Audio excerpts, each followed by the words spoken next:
diretamente a Deus para nos preparar dentre 5 figuras da Bíblia que vai começar a de amor e oração. Antes de darmos início, vamos talvez a alguns primeiros. Às terças-feiras nós temos reuniões de estudos, todos estão convidados a participar. Às sextas-feiras, como hoje, temos as doutrinárias.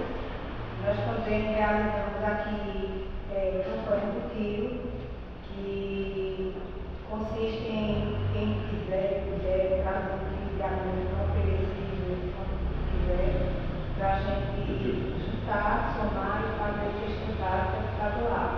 Nós já fazemos doações para algumas famílias que são previamente cadastradas, mas sempre surgem outras pessoas, então quem quiser somar essa causa será bem-vindo. Para dar início à doutrinária de hoje, eu convido nossa irmã Ana Meire para fazer a lição do livro Pão Nosso, lição 154, os contrários.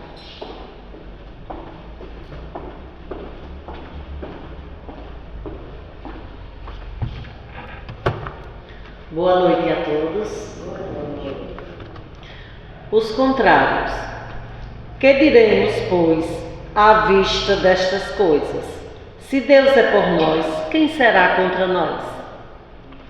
A interrogação de Paulo ainda representa precioso tema para a comunidade evangélica dos dias que correm. Perante nosso esforço, desdobra-se campo imenso, onde o Mestre nos aguarda a colaboração resoluta. Muitas vezes, contudo, grande número de companheiros prefere abandonar a construção para disputar com malfeitores do caminho. Elementos adversos nos cercam em toda parte. Obstáculos inesperados se desdenham ante os nossos olhos aflitos. Velhos amigos deixam-nos a sós. Situações favoráveis, até ontem, são metamorfoses em hostilidades cruéis. Enormes fileiras de operários fogem ao perigo, temendo a borrasca e esquecendo o testemunho. Entretanto, não fomos situados na obra a fim de nos rendermos ao pânico, nem o Mestre e nos enviou ao trabalho com o objetivo de confundir-nos através das experiências dos círculos exteriores. Fomos chamados a construir. Naturalmente, deveremos contar com as 1000 eventualidades de cada dia, suscetíveis de nascer das forças contrárias, dificultando-nos a edificação. Nosso dia de luta será assediado pela perturbação e pela fadiga. Isto é inevitável no mundo que tudo espera do cristão genuíno. Em razão de semelhante imperativo, entre ameaças e incompreensões da senda, cabe-nos indagar, bem-humorados, a maneira do apóstolo aos gentios. Se Deus é por nós, quem será contra nós? Que assim seja.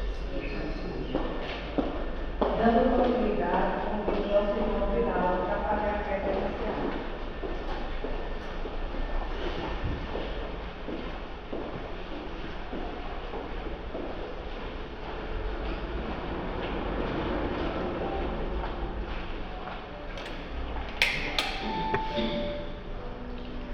Boa noite.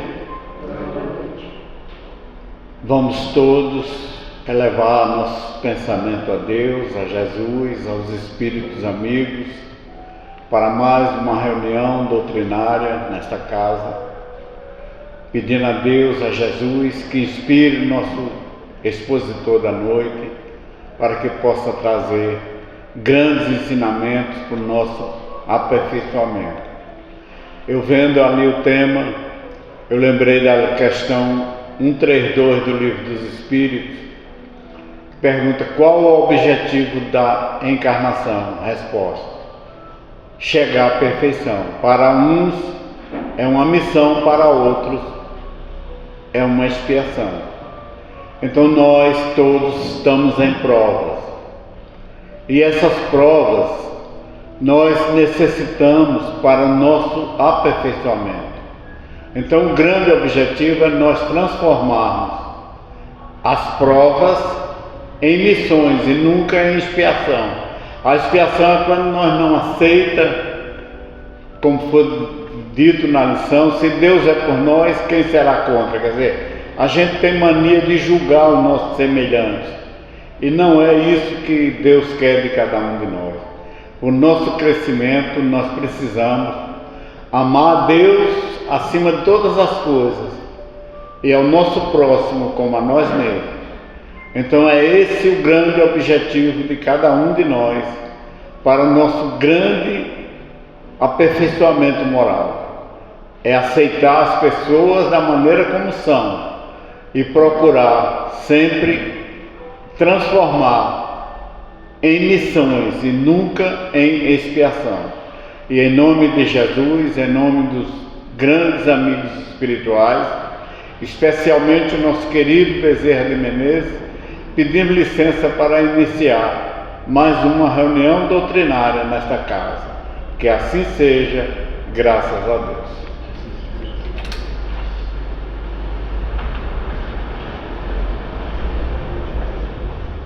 Para o do Evangelho segundo o Espírito, convido a irmão.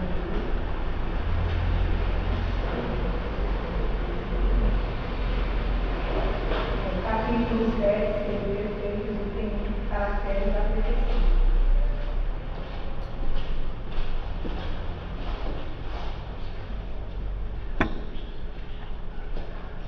Boa noite a todos. Capítulo 17 do Livro dos Espíritos, Caracteres da Perfeição. Mas eu vos digo, amai os vossos inimigos, fazei o bem aos que vos têm ódio e orai pelos que vos perseguem e caluniam, para seres filhos de vosso Pai que está nos céus, o qual faz nascer seu sol sobre os bons e os maus, e virá chuva sobre os justos e injustos. Porque se vós não amais senão os que vos amam, que recompensas haveis de ter? Não fazes publicanos também o mesmo? E se os saudardes somente os vossos irmãos, que fazeis nisso de especial, não fazem também assim os gentios? Sede vós logo perfeitos, como também vosso Pai Celestial é perfeito. Mateus capítulo 5, item 44 a 48. Desde que Deus possui a perfeição infinita em todas as coisas, esta máxima, sede perfeitos como vosso Pai Celestial é perfeito, tomada ao pé da letra, faria supor a possibilidade de atingirmos a perfeição absoluta. Se fosse dado à criatura ser tão perfeita quanto o seu próprio Criador, ele o igualaria, que é inadmissível. Mas os homens, aos quais Jesus se dirigia, não teriam compreendido essa questão. Ele se limitou, portanto, a lhes apresentar um modelo e dizer que se esforcem para atingi-lo. Devemos, pois, entender, por estas palavras, a perfeição relativa de que a humanidade é suscetível e que mais pode aproximá-la da divindade. Mas em que consiste essa perfeição? Jesus mesmo disse: amai aos vossos inimigos, fazei o bem aos que vos têm ódio, e orai pelos que vos perseguem e caluniam. Com isso, mostra que a essência da perfeição é a caridade na sua mais ampla acepção, porque ela implica a prática de todas as outras virtudes. Com efeito, se observarmos o resultado de todos os vícios e mesmo dos simples efeitos, reconheceremos que não há nenhum que não altere mais ou menos o sentimento de caridade, porque todos nascem do egoísmo e do orgulho, que são a sua negação. Porque tudo que excita exageradamente o sentimento da personalidade destrói ou, quando nada, enfraquece os princípios da verdadeira caridade, que são a benevolência, a indulgência, o sacrifício e o devotamento. O amor do próximo, estendido até o amor dos inimigos, não podendo aliar-se com nenhum defeito contrário à caridade, é sempre, por isso mesmo, o indício de uma superioridade moral maior ou menor, do que resulta que o grau de perfeição está na razão direta da extensão do amor ao próximo. Eis porque Jesus, depois de haver dado a seus discípulos as regras da caridade, no que ela tem de mais sublime, lhes disse: sede perfeitos, como também vosso Pai Celestial é perfeito. Assim seja. E agora, como falei, nós devemos mais o nosso amigo Júlio César. Júlio César não é só um amigo dessa casa, é um parceiro na edificação dos alicerces morais daqui. Nós sempre contamos com ele, ele sempre vem com amor atender ao nosso chamado. E ele hoje vai nos falar sobre perfeição moral. Obrigada.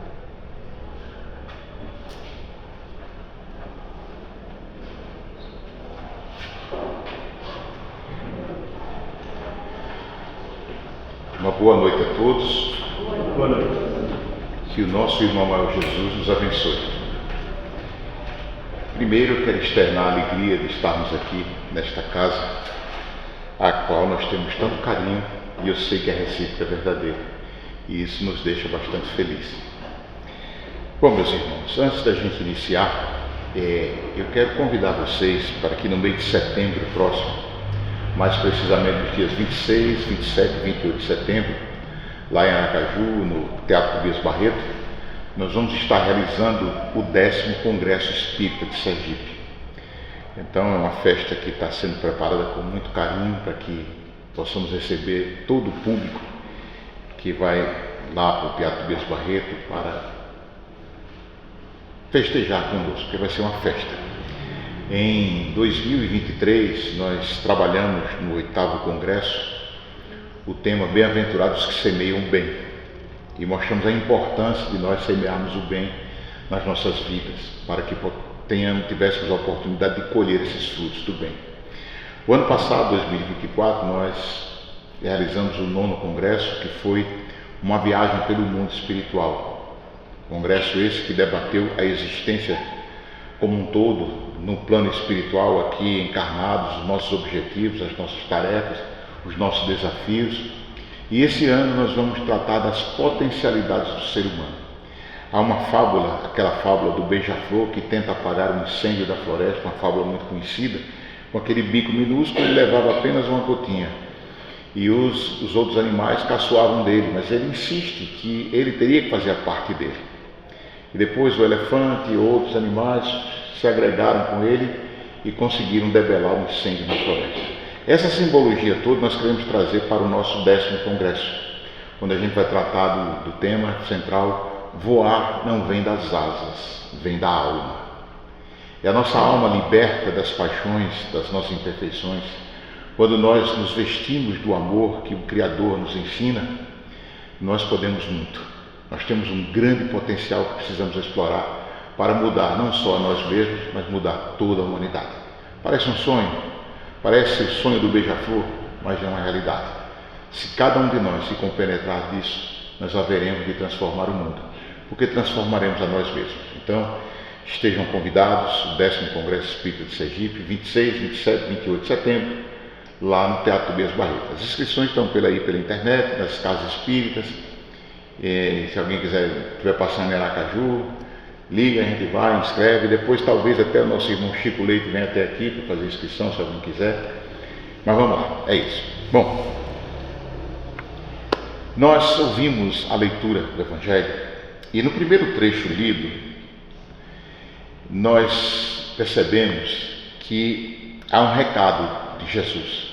Esse recado foi traduzido no Evangelho de Mateus. O Evangelho de Mateus é um evangelho que ele é o maior de todos. Mateus, o Levi, ele judeu, ele doutor da lei, ele não era qualquer um, ele era um escriba, ele era também um publicano, ele tinha muita cultura. Então ele escreveu aquele evangelho traduzindo para o povo judeu. E qual é a diferença disso? O que a gente tem que olhar para isso? Aqui Mateus estava escrevendo para os pares dele, para nós. Não que os outros evangelhos assim não sejam escritos, mas a gente vai ver diferenças, porque Lucas era um médico. O evangelho que Lucas escreveu foi ditado por Paulo. João era um menino pequeno quando Jesus estava entre nós. Ele escreveu o evangelho, muitas vezes orientado por lembranças, por conversas com Maria, a mãe de Jesus. Mas Mateus não, Mateus, o Levi, ele escreveu o evangelho, ele caminhando com Jesus. Quando Jesus faz o convite, levanta-te e segue-me. Ele começou a anotar tudo nos pergaminhos, naqueles manuscritos ali dele, ele procurou traduzir ao máximo. E numa dessas traduções dele no Evangelho de Mateus, no capítulo 5, que é aquele capítulo das bem-aventuranças, nesse finalzinho, lá no versículo 43, nós encontramos o Jesus adversativo, o Jesus que nos promete, nos propõe um desafio de mudarmos. Quando ele diz, aprendeste o que foi dito, você vai amar aqueles que te amam, aqueles que você quer bem. Isso é tão bom, né? Isso é tão fácil, né? A gente gostar de quem gosta da gente. É uma coisa fácil, prazerosa, gostar de quem gosta da gente. O grande desafio se traduz quando a gente tem que conviver com as pessoas que sabemos não gostamos uns do outro. O grande desafio é a gente começar a conviver com pessoas que não têm o mesmo pensamento, as mesmas opiniões que nós. E aí surgem os desafios, surgem as contendas, as intrigas, as desavenças, os choques, as tormentas, o machucado. Mas nós precisamos nos curar. Nós precisamos extirpar de todo o nosso íntimo, toda e qualquer ferida que venha nos impedir o nosso progresso. E aí é tentar atingir a perfeição moral. A perfeição moral nada mais é do que nós estarmos descortinando um novo horizonte, uma nova luz que vai abrir os campos para que a gente possa caminhar. Mas o que é que nos impede essa caminhada? O que é que nos impede a gente trilhar por esse caminho da perfeição moral? O que é que dificulta tanto para nós vencermos-nos? Sim, vencer a mim mesmo. Então, as religiões, e aí o catolicismo, que ele se estruturou, dominou o mundo por muito tempo, ele estabeleceu uma teoria que foi os 7 pecados capitais. Capitais vem de caput, que é cabeça, os pecados da cabeça, que estão contidos no homem. Mas isso tem uma origem. A origem que Evagrio Pôntico, um monge, ele no ano 345, por aí ele nasceu, até 399 depois de Cristo, na nossa era cristã, ele enumerou os principais maus pensamentos, os obstáculos que nos prendem, que nos impedem de chegar à nossa perfeição moral, ou seja, esses pensamentos que atrapalham uma rotina de prática religiosa. Então o que acontece? Essa lista que ele elaborou, ela foi traduzida para o latim e reescrita pelo Papa Gregório I, depois, veja, 399, 540, 200 e tantos anos depois, o Papa Gregório, ele traduziu para o latim e ele excluiu a preguiça e adicionou a inveja e elegeu a soberba como o pecado principal.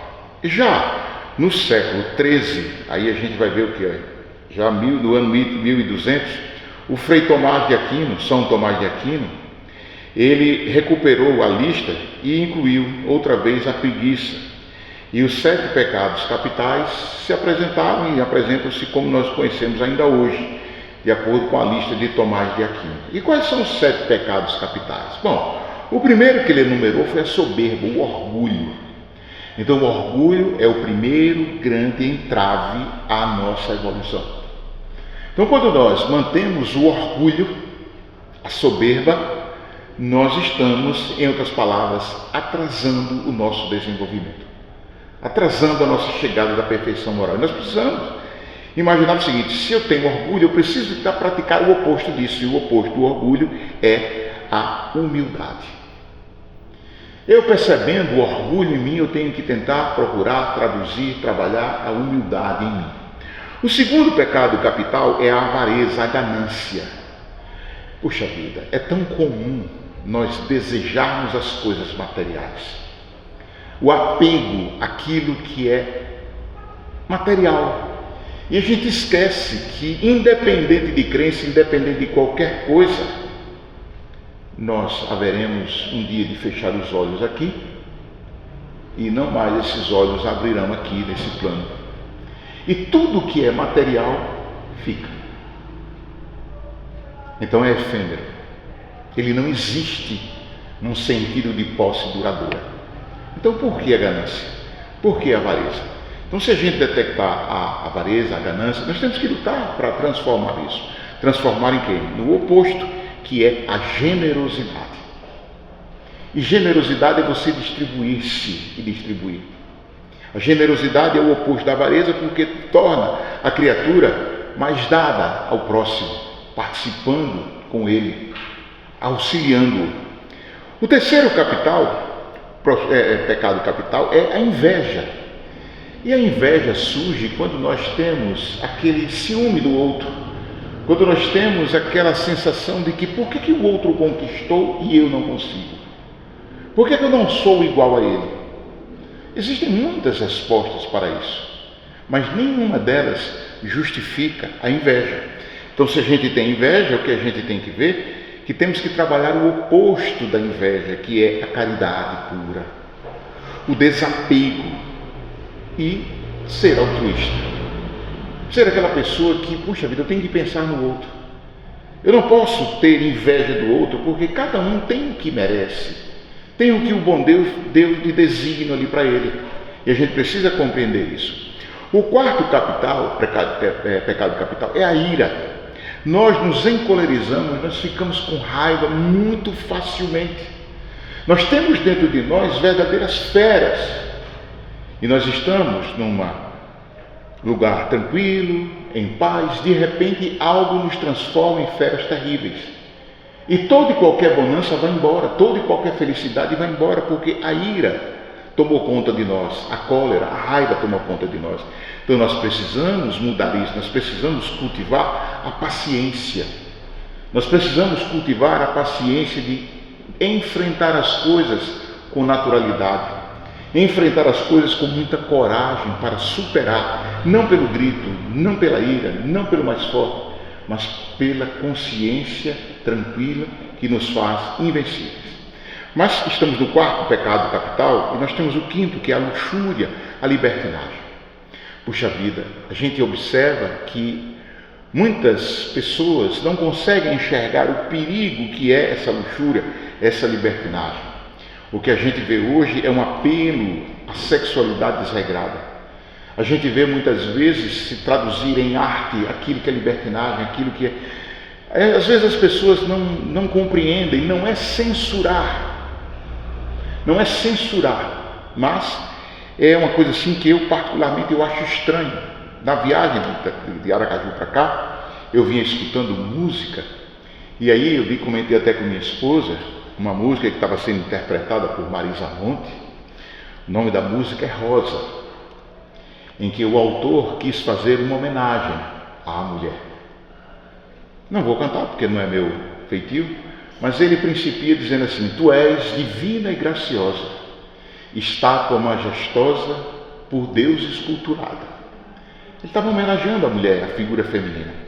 Aí hoje o camarada vai homenagear a mulher e diz cachorra. Não é assim que tem um negócio desse? E aí eu dizendo a ela, eu digo, estranho é que muitas mulheres gostam disso. Não tenho nada contra a cachorra. Eu acho um animal gracioso, o cão. Mas é o sentido pejorativo que isso dá. E a gente traduz isso de arte, mas não é. Isso é luxúria, isso é libertinagem, a gente precisa tomar conta disso. E o oposto disso é o quê? É a pureza. Nós temos que olhar para dentro de nós, percebermos a nossa essência divina, que nós temos pureza no coração. O sexto pecado é a gula. Nós precisamos nos alimentar, mas nós não vivemos para comer, nós comemos para viver. Eu sei que a comida dá prazer, a comida é essencial, mas a gente precisa separar as coisas. E o oposto da gula é o quê? A moderação. E o sétimo pecado capital é a preguiça. Nós temos oportunidades imensas, mas por que nós não utilizamos o nosso tempo para o trabalho, para a execução de coisas boas? Porque nós temos preguiça, então nós precisamos trabalhar isso. E o oposto da preguiça é o esforço, a força de vontade, a ação. Nós precisamos trabalhar isso. Então, esses pecados capitais, eles foram delineados, eles foram listados, e aí serviam de base para os frades, os padres, os bispos, eles tentarem levar as pessoas a raciocinar para mudar, para trabalhar o oposto disso. Então, a gente precisa começar a buscar uma resposta, a responder para nós mesmos do quê? De como ater-se dos pecados e atingir a perfeição moral. Como é que eu posso atingir essa perfeição moral? Afinal de contas, no último versículo do capítulo 5 do Evangelho de Mateus, sede perfeito como é perfeito o vosso Pai que está no céu. Então, como é que eu vou me livrar desses pecados? Como é que eu vou ater a esse pecado? Como ater-se dos pecados e atingir a perfeição moral? Primeiro, cada um de nós tem um objetivo. Nós não estamos aqui para um passeio.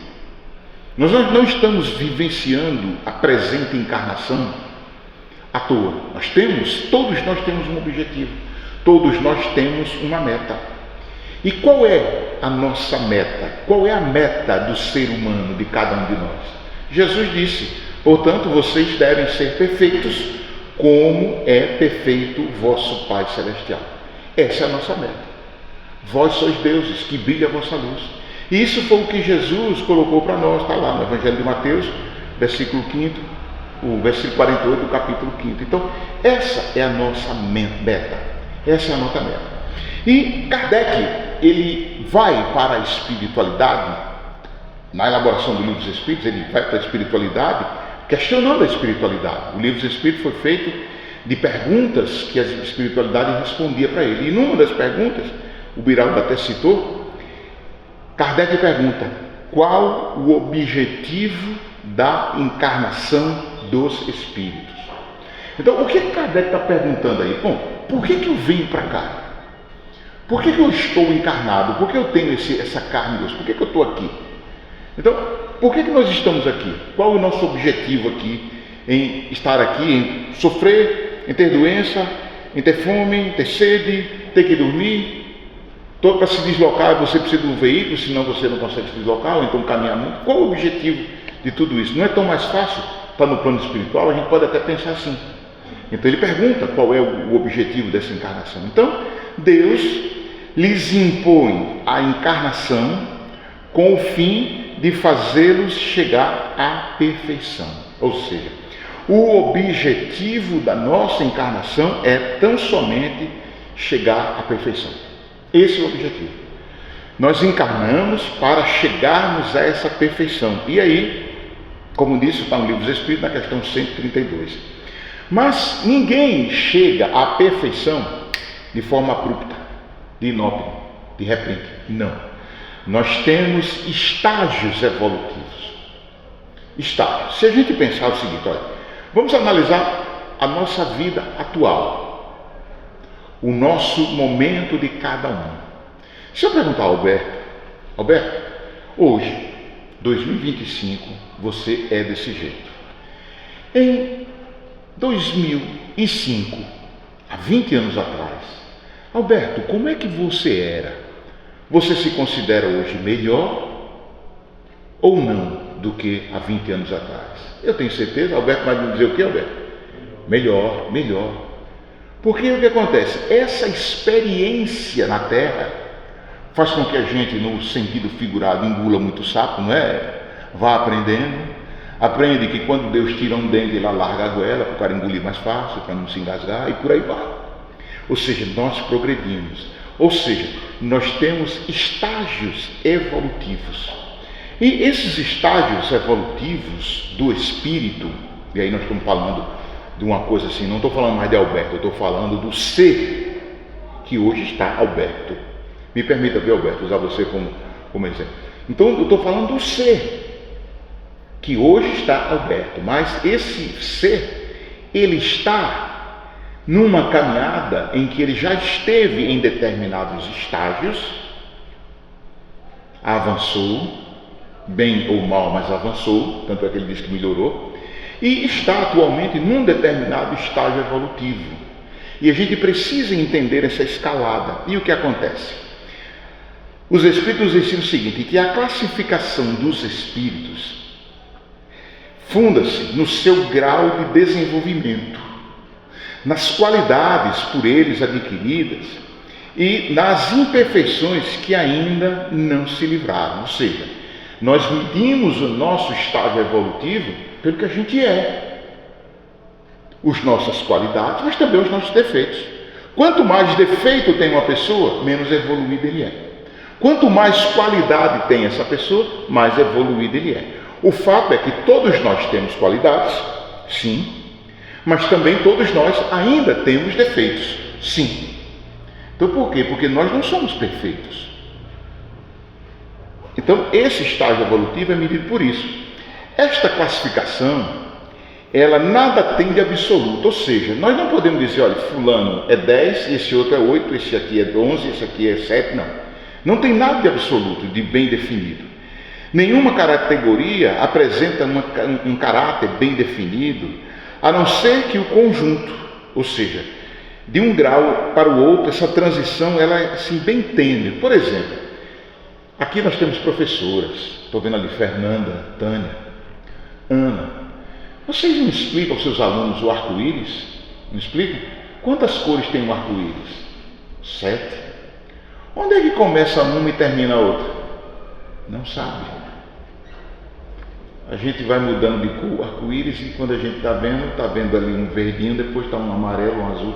A gente não sabe, não muda. Ou seja, esses graus, a gente passa de um estágio para o outro, e essa passagem é quase que imperceptível, devido a essa natureza. Como nos reinos, você vê assim a evolução de um animal para o outro, às vezes é um pequeno detalhe que mostra uma evolução. São características evolutivas que o animal adquire ao longo de muito tempo. Então, não é diferente. E isso Kardec nos explica lá no Livro dos Espíritos, no item 100, quando ele está falando nas observações preliminares sobre o mundo dos espíritos. E aí vai começar a questão das leis morais, quando ele vai explicar as leis morais. Bom, muito bem. E aí surge um conceito que é muito útil a gente entender, que é da escala espírita. Como é que os espíritos são classificados? Então essa escala espírita, ela divide, olha, essa divisão é puramente pedagógica, e diz que nós temos os espíritos superiores. Quem são os espíritos superiores? Compõem a primeira ordem dos espíritos.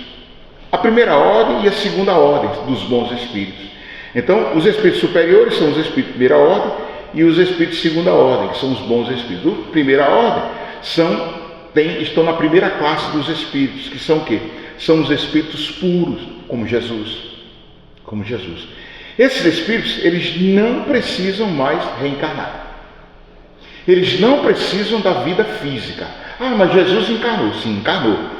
E aí, às vezes é um equívoco muito grande. Eu já ouvi gente dizer que Jesus precisava reencarnar. Não. Ele não tinha necessidade nenhuma de encarnar. E por que ele encarnou então? Por amor. Por uma missão que somente um espírito perfeito poderia desempenhar. Então ele encarnou. Então um espírito puro, ele não precisa da encarnação. E depois dessa primeira classe, já na segunda ordem, nós temos a segunda classe dos espíritos, que são os espíritos superiores. Depois nós temos a terceira classe, que são os espíritos sábios. Depois nós temos a quarta classe, que são os espíritos cultos. E depois nós temos a quinta classe, que são os espíritos benevolentes. Então o que acontece? Depois daí, nós já temos os espíritos inferiores. E agora dá para a gente conversar mais pertinho um do outro, né? Os espíritos inferiores são da terceira ordem, são os espíritos imperfeitos, que são os espíritos da sexta classe, são os espíritos que são neutros. O que é um espírito neutro? Ele não faz nem o bem e não faz o mal. Ele não pratica o mal com ninguém. Eu não faço mal a ninguém, mas você faz o bem? Não. Então você está neutro. Nós temos a sétima classe, que são quem? São os espíritos pseudo-sábios. São aqueles que se acreditam sábios, são aqueles que se acreditam ali detentores de grande conhecimento. Depois nós temos a oitava classe, que são os espíritos levianos, que gostam de brincadeira, que gostam de se preservar um com o outro. E depois nós temos a nona classe, que são dos espíritos impuros. Bom, o que acontece? Todos esses espíritos, eles necessitam da reencarnação, pois para se depurar. Então veja bem, onde é que a gente está? Muito bem. Vamos lá, vamos começar de cima. Se eu digo que sou um espírito puro, eu sou igual a Jesus. Não sou. Posso até dizer, não somos, né? Não é verdade? Nós não somos iguais a Jesus. Será que eu sou um espírito superior? Bom, eu estou encarnado, o espírito superior precisa de encarnação.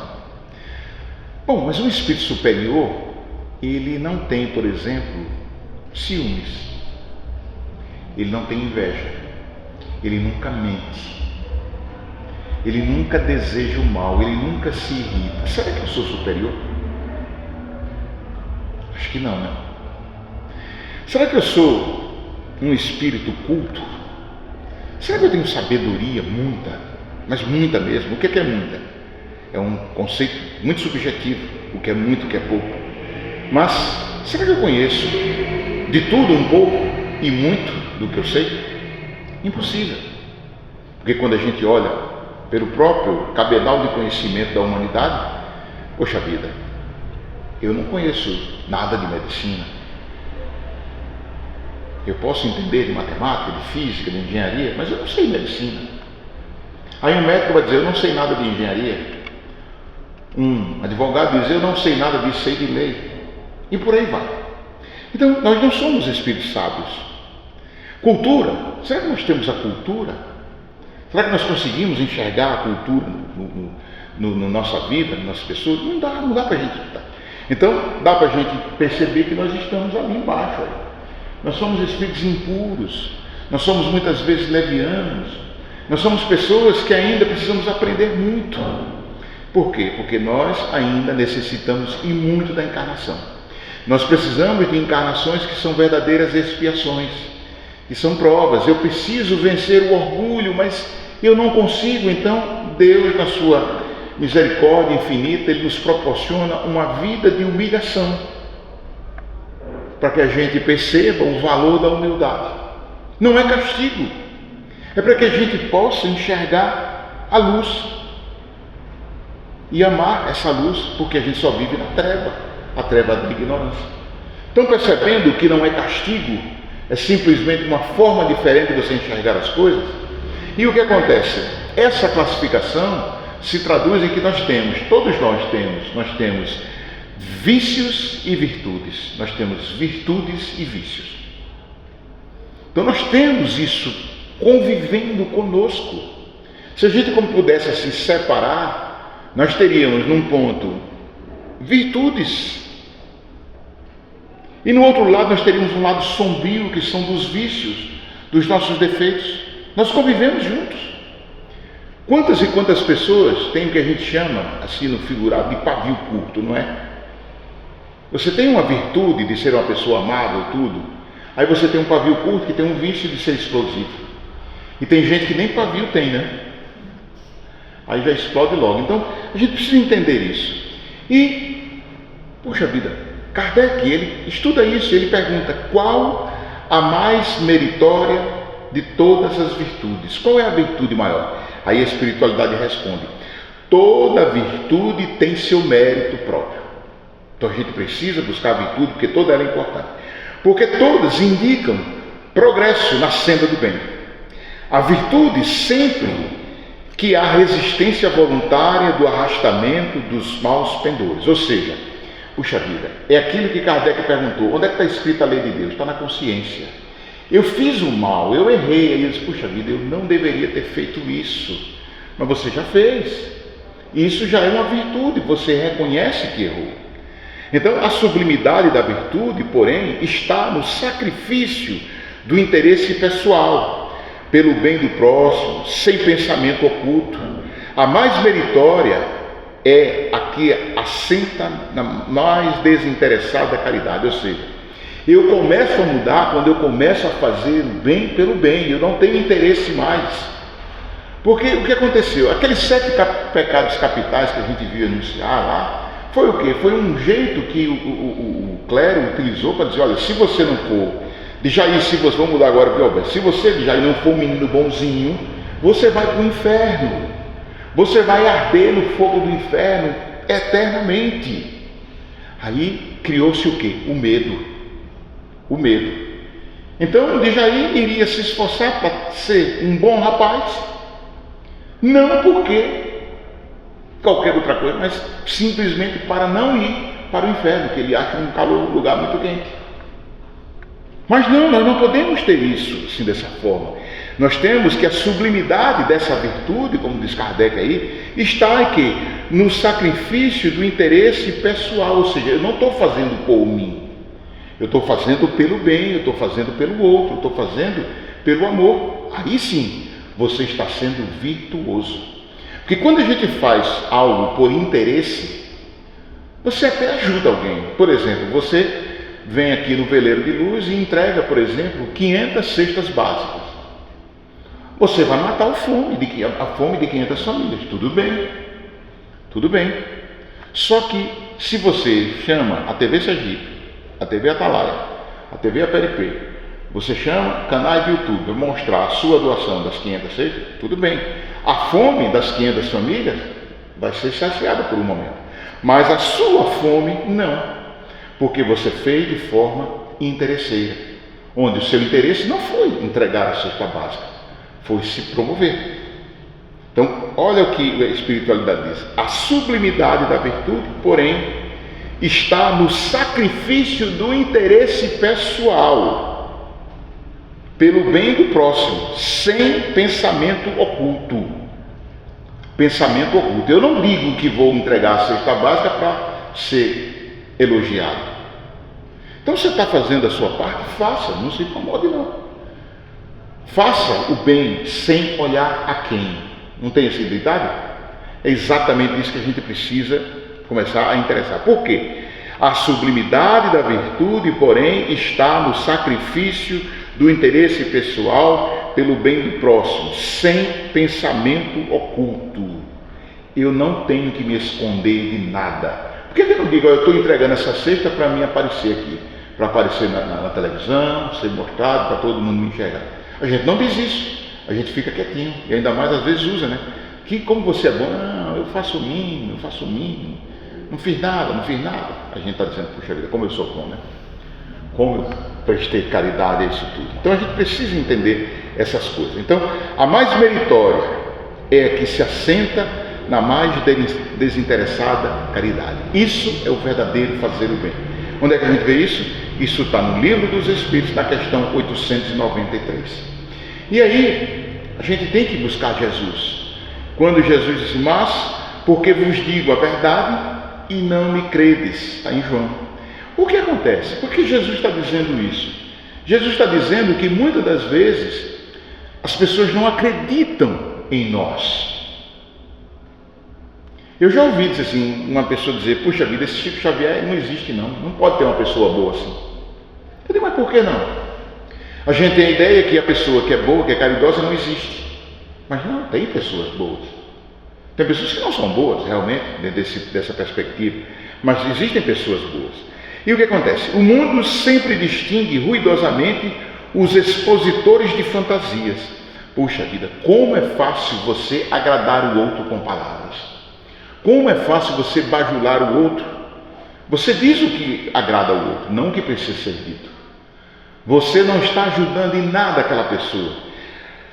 É comum observar-se que, quase em toda parte, a vitória dos homens palavrosos, que prometem milagres e maravilhas, esses merecem das criaturas grande crédito. Vez por outra surge uma pessoa aí que está trazendo, são os falsos profetas, né, que dizem que vão fazer isso e aquilo. Puxa vida, eles não têm tanto crédito assim, mas por que a gente acredita? Porque é mais fácil. E isso quem nos diz é Emmanuel, no livro Caminho, Verdade e Vida, quando ele fala de verdades e fantasias. Por quê? Porque nós, para satisfazermos o nosso ego, a mim mesmo, para achar que eu sou bonito, que eu sou tal, eu crio fantasias. Então eu começo a me tornar um super-homem e eu não sou. Eu não sou. É aquela história, o camarada se faz. Pronto, eu vou fazer uma analogia aqui, vocês vão entender.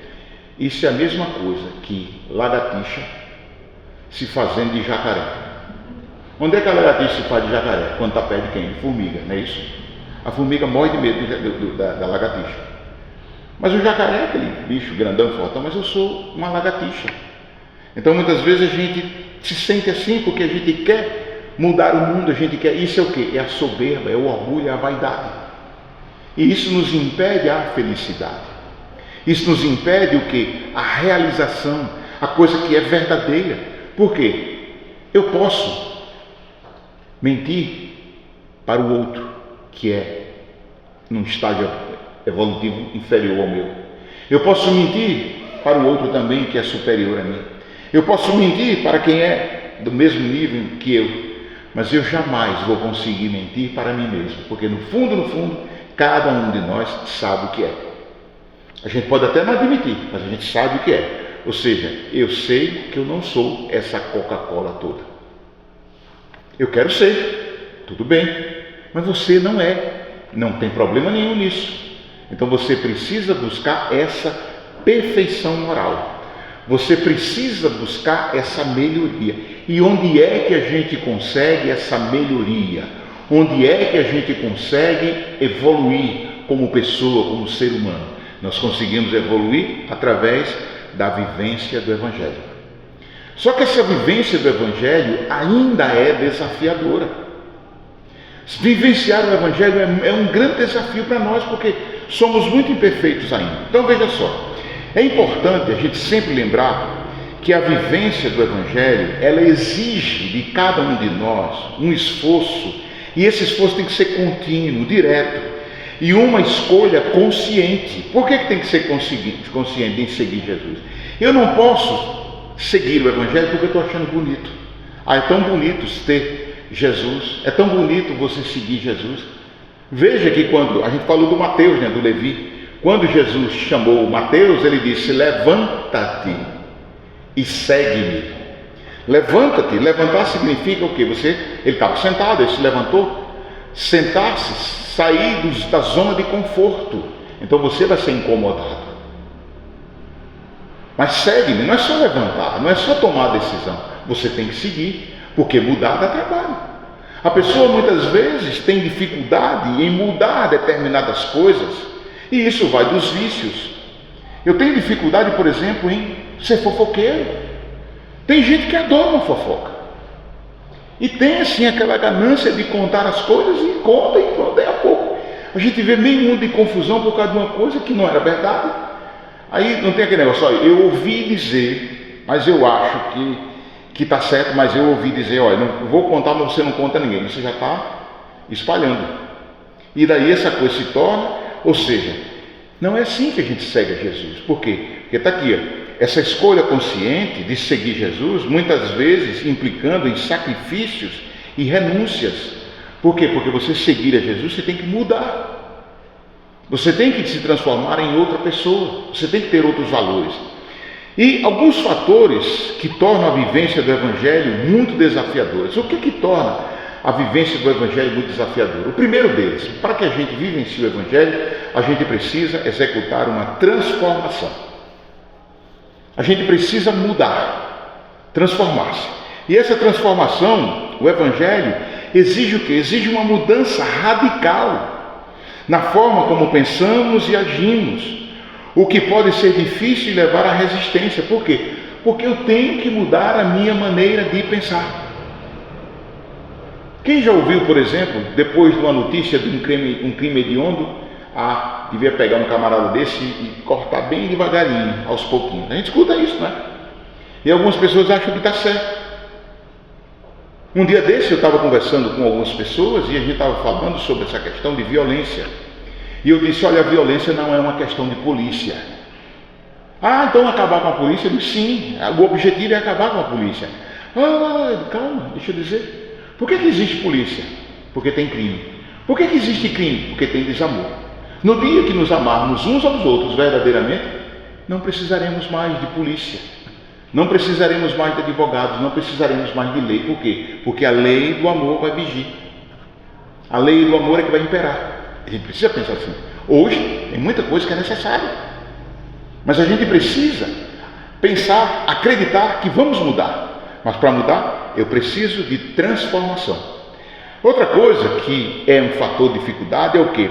É a influência do mundo.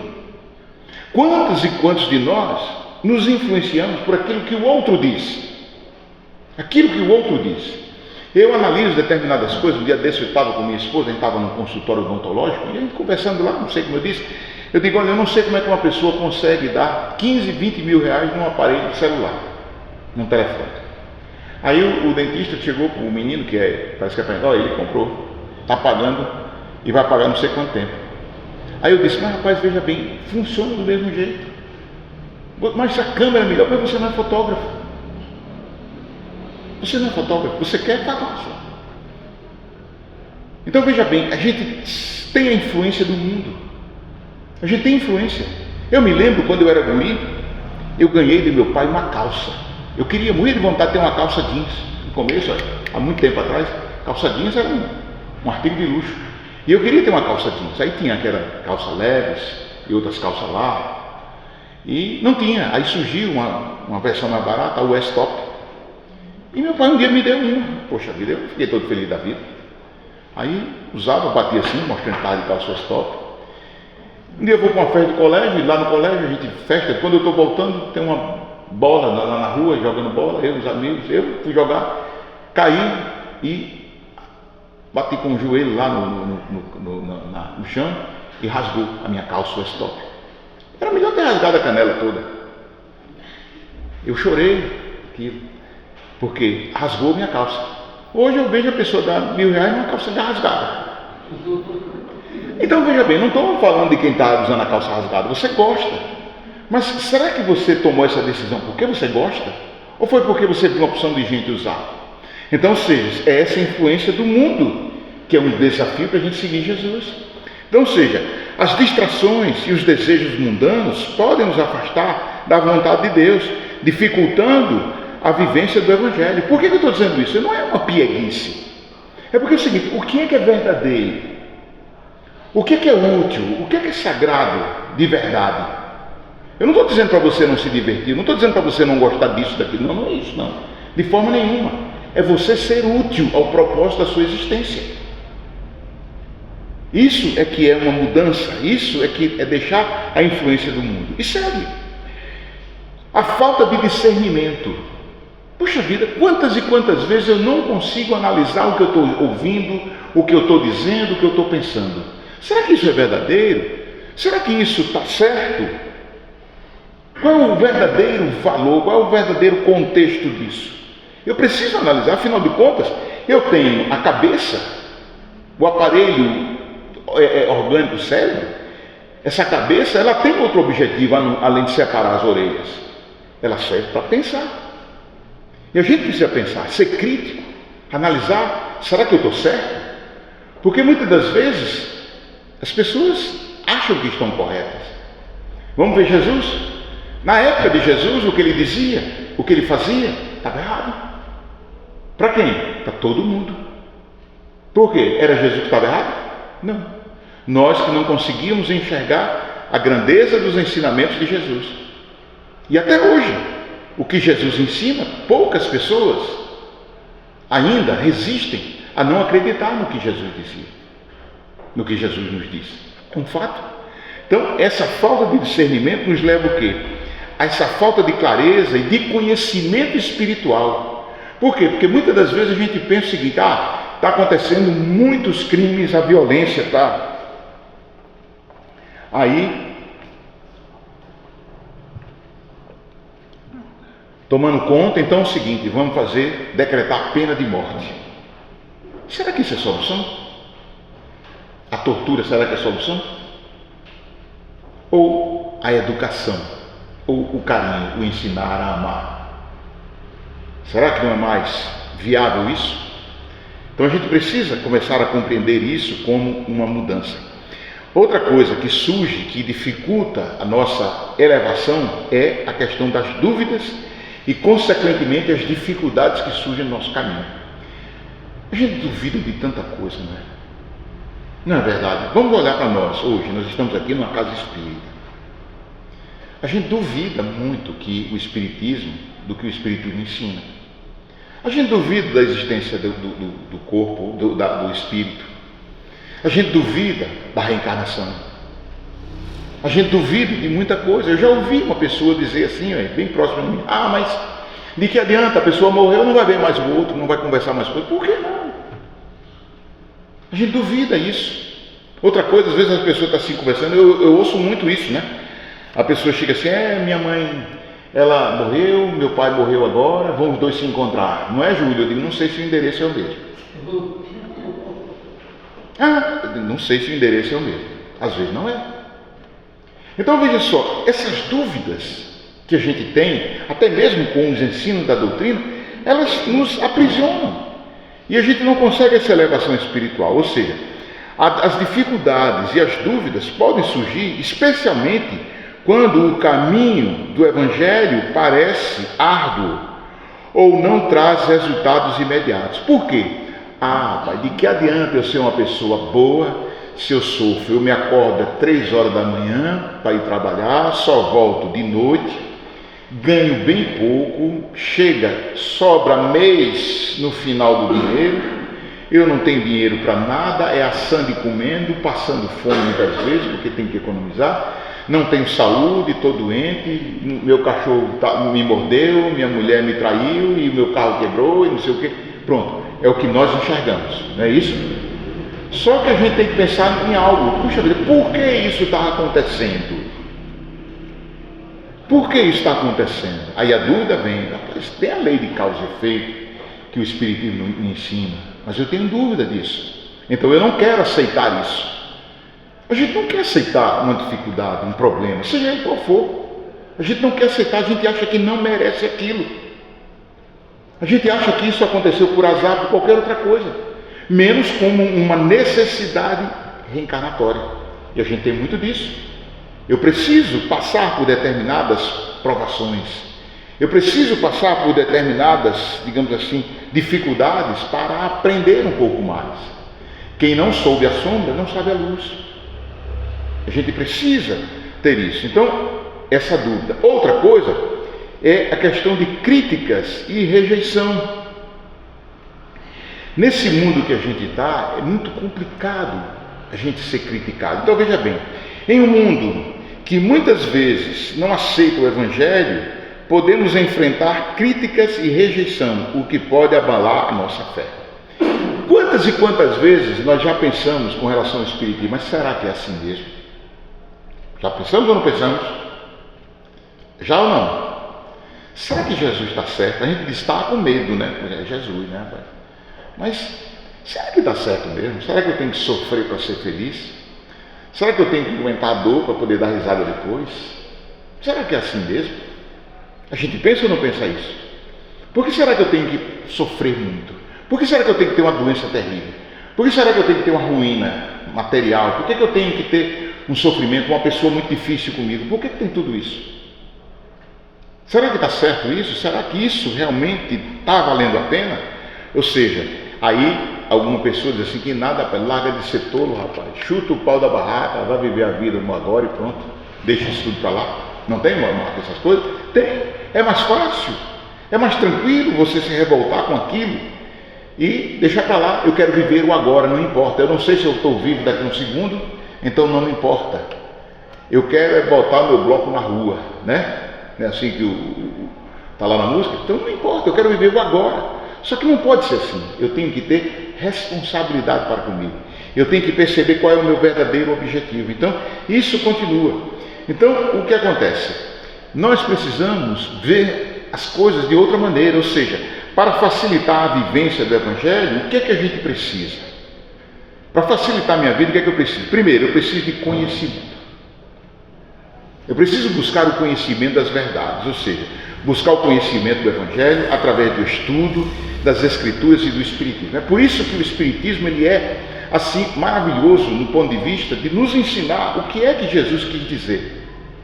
Porque sem essa de dizer, olha, você vai orar 10 Pai Nosso, 50 Ave Maria, vai ficar de joelho, não sei o quê, não sei o quê, não sei o quê, não sei o quê. Aí você está livre dos pecados. Será que é assim?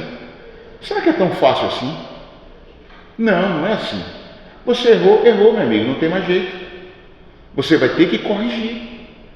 Como é que a gente corrige um mal que foi feito a alguém? Como é que a gente corrige? Praticando bem.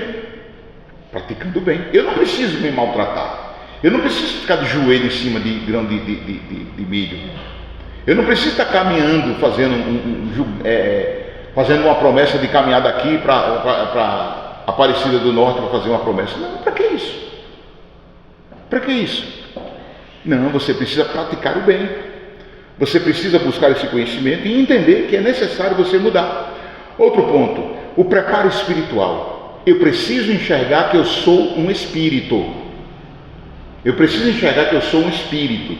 E o que acontece? a prática da oração, da meditação e a prática da caridade. Isso começa a moldar o nosso bem-estar verdadeiramente espiritual. Eu não estou nem aí para o que está acontecendo desse daquele jeito. Não. O que importa é o bem que eu estou praticando. Quando eu me conscientizo disso, significa que eu estou mudando. E aí a gente tem que entender o quê? A oração e a confiança em Deus. E a oração não é simplesmente, às vezes a gente tem um equívoco muito grande, que a gente não sabe o que é uma oração. Não são palavras, não é a quantidade de palavras, não é uma oração comprida ou curta, não é isso, não é nada disso. Outra coisa, a oração não é para agradecer, a oração não é para pedir, não, isso acontece, é uma outra história, é consequência. A oração serve para nos estabelecermos um contato com Deus. Isso é oração. Eu preciso me encontrar com Deus. Depois que eu me encontro com Deus, não precisa pedir, Ele sabe o que tem. Não precisa agradecer, porque Ele sabe o que eu mereço. Mas eu tenho que ser verdadeiro quando eu converso com Deus. A oração significa um sentimento de entrega, de parceria com o alto, com Deus. O resto é coisa que a gente coloca. Se tem palavra bonita, se tem palavra cumprida, se é isso, se é aquilo, não existe fórmula. Tem pessoas que não têm palavras, não sabem dizer nada, mas tem uma oração muito mais bonita no silêncio dele, porque é feito de sentimento, de amor. É diferente. Buscar a oração através da oração para aumentar a confiança em Deus, mesmo quando as coisas parecem difíceis, sabendo que Ele está conosco em todo o caminho. Essa é a diferença. Quando eu oro verdadeiramente, eu ganho força. E não são as palavras, são os sentimentos que eu coloco nisso. E aí, para a gente começar a entender, fechar a nossa atividade na noite de hoje, nós vamos buscar o que está no Evangelho segundo o Espiritismo, que diz assim: bem compreendido, mas sobretudo bem sentido, o Espiritismo leva aos resultados acima expostos, que caracterizam o verdadeiro espírita como o verdadeiro cristão. Pois que um é a mesma coisa que o outro. E aí vem que reconhece-se o verdadeiro espírita pela sua transformação moral e pelos esforços que ele emprega para domar as suas más inclinações. Se a gente puder fechar tudo isso que nós dissemos, é isso. Eu preciso me conscientizar de buscar aquilo que o Espiritismo me ensina para buscar essa transformação moral. É fácil? Não. Ainda não é. Mas nós podemos trabalhar isso e melhorar bastante. E assim fazendo, o que vai acontecer? Acontece que assim procedendo, nós alcançaremos a perfeição moral. Pode acreditar. E, dito isso, eu simplesmente digo a vocês que sou muito grato pelo carinho da atenção. Que Deus nos abençoe.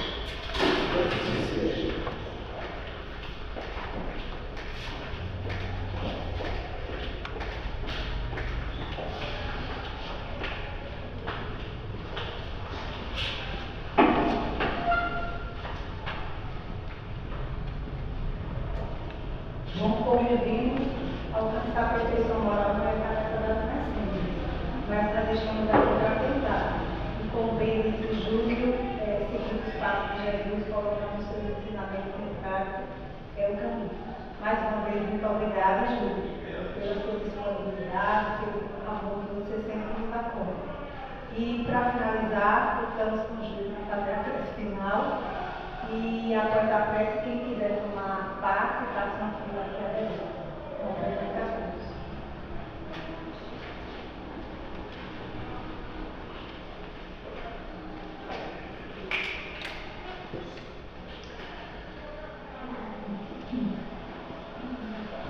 Nesse instante, que possamos manter o espírito de serenidade em nossos corações e enxergarmos no nosso íntimo uma luz que começa de forma bastante suave, aquela luz que vai inundando o nosso derredor, e ela vai tomando conta de nós, nos livrando das trevas que tomavam conta de nós. E aquele momento em que essa luz ela toma uma forma, que ela se apresenta sob um brilho outro, e nós começamos a perceber que estamos diante de Jesus que nos procura, de Jesus que procura em cada um de nós nos oferecer a dádiva do teu amor. Amado Jesus, somos tão pequeninos, somos tão carentes de nós mesmos, da compreensão, e nós te agradecemos, Senhor, em cada momento das nossas vidas, embora não saibamos ainda reconhecer o tão valoroso que é o teu amor. Mas te pedimos, Senhor, a permissão para que seus mensageiros de luz possam levar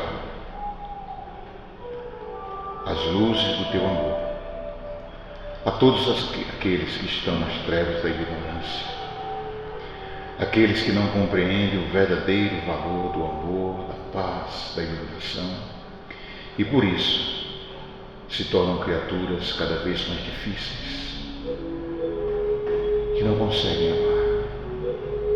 Amado Jesus, te pedimos a permissão para que seus mensageiros possam conduzir todas essas criaturas que são responsáveis por dores, por lamentos, pela inveja, pelo ciúme, pela dor. E nós, ainda que nos tornamos pequeninos, porque trazemos cada um de nós esses desejos, esses defeitos pequeninos, mas que possamos lutar conosco mesmo. Amado Jesus, te rogamos que a paz envolva a todas as criaturas, que seus mensageiros possam proporcionar a paz a todas as criaturas, e que tenhamos luz, que tenhamos paz, e que a nossa pequena vibração, mesmo com toda a nossa imperfeição, se torne uma luz, e que chegue até Deus, nosso Pai, para que sejamos melhores criaturas, e que possamos espalhar o bem acima de tudo. Ser conosco hoje e sempre, que assim seja.